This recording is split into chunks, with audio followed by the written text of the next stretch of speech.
అందరికీ నమస్కారం. శైలజ రెడ్డి అల్లుడు సెప్టెంబర్ 13కి రిలీజ్ అవుతుంది. చాలా మందికి థ్యాంక్స్ చెప్పాలి.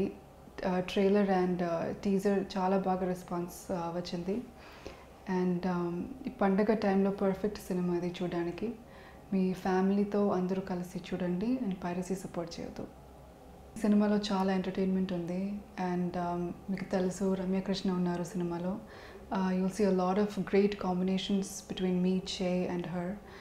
వెన్నెల కిషోర్ ఉన్నారు, చాలా మంది ఉన్నారు ఈ సినిమాలో. అండ్ స్పెషల్ సినిమా ఇది. And Maruthi sir did a great job with this one and I cannot wait for you to see it. Producers గురించి వాళ్ళతో సెకండ్ సినిమా ఇది. ఫస్ట్ సినిమా హారిక హాసిని అజ్ఞాతవాసి, ఇది second cinema. They are extremely passionate about what they do and they don't compromise on nothing, and you will see that when you see the cinema. And Vamsi sir always comes on set and he doesn't compromise on anything, so it was great working with the producers. ఈ video మీకు నచ్చినట్లయితే like చేయండి, share చేయండి. ఇలాంటి మరిన్ని సరికొత్త cinema వీడియోల కోసం ఛానల్ ని సబ్స్క్రైబ్ చేయండి. అలాగే ఇక్కడ ఉండే ఈ గంట సింబల్ ని క్లిక్ చేయండి. మేము అప్డేట్ చేసే ప్రతి వీడియో నోటిఫికేషన్స్ మీకు వచ్చేస్తాయి.